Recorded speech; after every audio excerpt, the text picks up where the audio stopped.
Hello friends, हमारे YouTube channel पर आप सभी का स्वागत है। हम मुग़ल साम्राज्य के बारे में पढ़ रहे थे, जिसमें कि हमने शाहजहाँ तक कर लिया था। और आज हम औरंगजेब के बारे में पढ़ेंगे, जो कि शाहजहाँ के बेटे थे। तो चलिए इसको स्टार्ट करते हैं। अब हम देखिए, औरंगजेब का जो शासनकाल है वो 1658 से 1707 तक रहा था। इनकी पत्नी का नाम था दिलरास बानो बेगम और जिंदा पीर बोला जाता था औरंगजेब को। ठीक है, इसने शिवाजी को जयपुर भवन में कैद करके रखा। ठीक है, तो शिवाजी को इन्होंने कैद किया था। कहाँ पे किया था? जयपुर भवन में। वह इस्लाम न अपनाने के कारण सिखों के 9वें गुरु तेग बहादुर की हत्या कर दी थी। ठीक है, तो पूछ सकते हैं गुरु तेग बहादुर की हत्या किसने की थी? तो किसने की थी? ये औरंगजेब ने।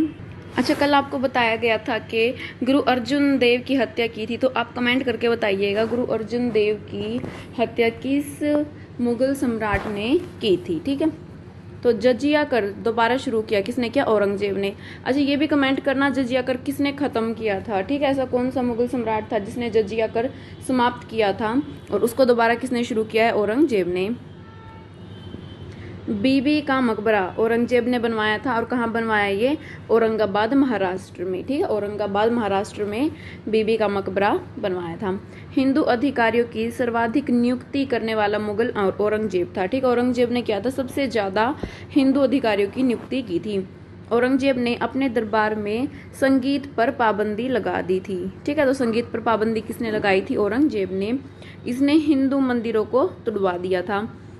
अच्छा, इसका मकबरा का है महाराष्ट्र में है, खुलदाबाद में। ठीक है, महाराष्ट्र खुलदाबाद। उड़ीसा के जगन्नाथपुरी का मंदिर अनंत वर्मन, जो कि गंग वंश से था, इसने करवाया था। ठीक है, तो उड़ीसा का जगन्नाथ मंदिर किसने बनवाया था? अनंत वर्मन। ठीक है, अवध उत्तर प्रदेश में, जो कि इसका अंतिम नवाब कौन था? वाजिद अली शाह। अवध का अंतिम नवाब कौन था? वाजिद अली शाह। ये इसमें कुछ समझाने का नहीं है, सिर्फ फैक्ट है, तो आप इसको ऐसे याद कर लेना बस। नादिर शाह ने 1739 ईस्वी में दिल्ली पर आक्रमण किया था। ठीक है, नादिर शाह थे जो उन्होंने दिल्ली पर आक्रमण कब किया था? 1739 में। और दिल्ली का शासक कौन था तब? मोहम्मद शाह। ठीक है, मोहम्मद शाह के शासनकाल में नादिर शाह ने आक्रमण किया था। नादिर शाह का बेटा कौन था? जवाहिर शाह। अच्छा, उसके बाद देखो, आखिरी मुगल बादशाह कौन था? बहादुर शाह जफर। बहादुर शाह जफर, जिसने 1857 की क्रांति का नेतृत्व किया था। ठीक है, तो ये अंतिम मुगल बादशाह थे। अकेला ऐसा राजपूत राज्य है जिसने मुगलों का अधिराजत्व स्वीकार नहीं किया। कौन सा था? मेवाड़। ठीक है, तो सबने तो मुगलों का अधिराज स्वीकार कर लिया था, लेकिन अकेला ऐसा राजपूत राज्य था जिसने नहीं किया था। कौन था वो? मेवाड़ था। मेहरानगढ़ किला कहाँ पे है? जोधपुर में है। ईरान का नेपोलियन किसको बोला जाता है? नादिर शाह को। मयूर सिंहासन, अच्छा ये इंपॉर्टेंट है। अच्छा, कमेंट करके बताइएगा मयूर सिंहासन किसने बनवाया था? तो मयूर सिंहासन था जो तख्ते ताज और कोहिनूर हीरा, इसको ईरान को लेकर गया था नादिर शाह। ठीक, हमने देखा था ना कि नादिर शाह ने आक्रमण किया था दिल्ली पर, तो ये क्या था? इसने मयूर सिंहासन और कोहिनूर हीरा अपने साथ ईरान ले गया था। मयूर सिंहासन पर बैठने वाला अंतिम मुगल कौन था? मोहम्मद शाह। ठीक, अंतिम कौन था? मोहम्मद शाह। इसी के शासनकाल में नादिर शाह ने आक्रमण किया था। इसके बाद आता है हमारे पास मराठा। मराठा देखो, संस्थापक कौन थे इसके? शिवाजी थे। शिवाजी का जन्म 1627 ईस्वी में शिवनेर दुर्ग जुन्नार में था, जो कि वहां पे हुआ था। ठीक है, तो शिवाजी का जन्म कहाँ हुआ था? शिवनेर, शिव से याद रख लेना, शिवनेर दुर्ग में हुआ था। इनके पिता का नाम क्या था? शाहजी भोसले, और माता का नाम क्या था इनका? जीजाबाई। ठीक है, पिता का नाम भोसले और माता का नाम जीजाबाई। राजधानी क्या थी इनकी? रायगढ़। राजस्व संग्रह प्रणाली, इन्होंने राजस्व इकट्ठा करने की, जो कर इकट्ठा करने की प्रणाली अपना रखी थी, उसका क्या नाम था? चौथ और सरदेशमुखी। ठीक है, तो अब नाम याद कर लेना, कोई नहीं पूछेगा कि इसमें क्या था इसमें क्या था। तो चौथ और सरदेशमुखी, ये इसने कर संग्रह प्रणाली अपना रखी थी। शिवाजी के मंत्रिमंडल को अष्ट प्रधान कहा जाता है। ये इंपॉर्टेंट है कि अष्ट प्रधान है जो किसके मंत्रिमंडल को कहा जाता था? शिवाजी के मंत्रिमंडल को। फिर शिवाजी का उत्तराधिकारी कौन होता है? संभाजी। प्रधानमंत्री को उस टाइम पे पेशवा कहा जाता था और वो पुणे में रहता था। ठीक है, पहला पेशवा कौन था? बालाजी विश्वनाथ। बालाजी विश्वनाथ। दिल्ली पर आक्रमण करने वाला पहला पेशवा कौन था? बाजीराव प्रथम। ठीक है। तो दिल्ली पर आक्रमण सबसे पहले किस पेशवा ने किया था? बाजीराव प्रथम ने। आपने मूवी भी देखी होगी ये। इसने मुगल बादशाह मोहम्मद शाह को दिल्ली से निकाल दिया, ठीक है। तो मोहम्मद शाह के टाइम पे आक्रमण किया था और इसको दिल्ली से निकाल दिया था। नाना साहब का असली नाम था बालाजी बाजीराव, ठीक है। तो बालाजी बाजीराव किसका असली नाम था? नाना साहब का। पानीपत का तीसरा युद्ध देखो अब किस किस के बीच में हुआ था। तो 14 जनवरी 1761 को पानीपत का तीसरा युद्ध हुआ था, जिसमें कि जो अहमद शाह अब्दाली थे उन्होंने मराठों को हरा दिया था, ठीक है। अहमद शाह अब्दाली ने मराठों को हरा दिया था और मराठे की तरफ से नेतृत्व कौन कर रहा था? ये बालाजी बाजीराव, ठीक है। बालाजी बाजीराव यानी नाना साहब नेतृत्व कर रहे थे। अंतिम पेशवा कौन था इनका? बाजीराव द्वितीय। अब देखो, मराठे और अंग्रेजों के बीच में 3 युद्ध हुए थे। मराठों को और अंग्रेजों के बीच में 3 युद्ध थे। इनके नाम देख रहे थे हम। एक तो पहला था प्रथम आंग्ल मराठा युद्ध। आंग्ल का मतलब अंग्रेजों के लिए यूज होता है ये। तो प्रथम आंग्ल मराठा युद्ध, दूसरा था द्वितीय आंग्ल मराठा युद्ध और तृतीय आंग्ल मराठा युद्ध। देखो पहला कब हुआ?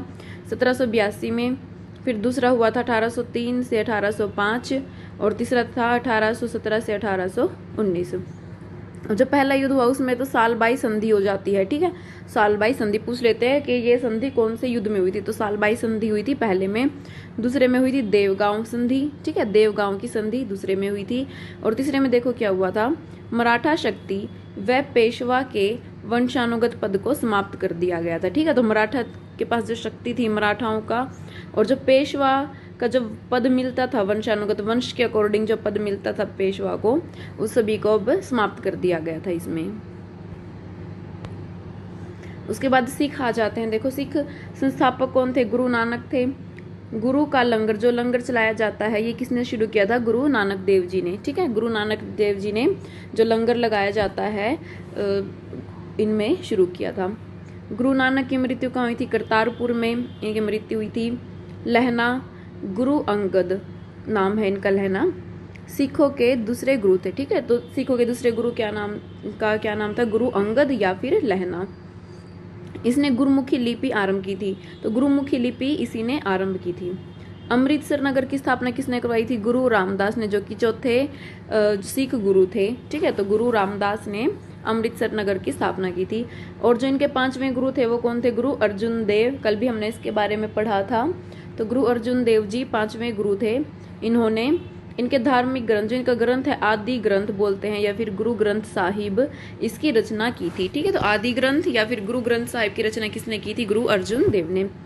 इसमें सिखों के साथ साथ कबीर, नामदेव, रैदास इनकी रचनाएं भी शामिल है। तो कबीर, नामदेव और रैदास की रचना भी शामिल है। अमृतसर के अंदर जो स्वर्ण मंदिर है, जिसका नाम हरमंदिर साहिब भी है, इसका निर्माण किसने करवाया था? गुरु अर्जुन देव जी ने, ठीक है। तो जो स्वर्ण मंदिर है या फिर हरमंदिर साहिब भी बोलते हैं उसको, तो गुरु अर्जुन देव जी ने इनका निर्माण किया था। सिखों के 10वें और अंतिम गुरु कौन थे? गुरु गोविंद सिंह, ठीक है। तो पूछ लेते सिखों में कितने गुरु आए? तो 10 आए थे और लास्ट का क्या नाम था? गुरु गोविंद सिंह। इन्हें सच्चा बादशाह भी कहा जाता था। खालसा पंथ था जो इसकी स्थापना किसने की थी? गुरु गोविंद सिंह ने की थी।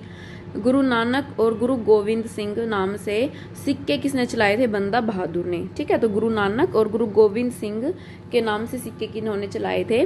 बंदा बहादुर ने। बंदा बहादुर को फर्रुखशियर मुगल ने मरवाया था, ठीक है। तो बंदा बहादुर को किसने मरवाया था? फर्रुखशियर ने। देखो इसमें समझाने का कुछ नहीं, आपको याद ही करने पड़ेंगे ये। उसके बाद आ जाता है हमारा उत्तरकालीन मुगल सम्राट। अच्छा, जो इम्पोर्टेंट थे वो आ चुके हैं यहाँ पे।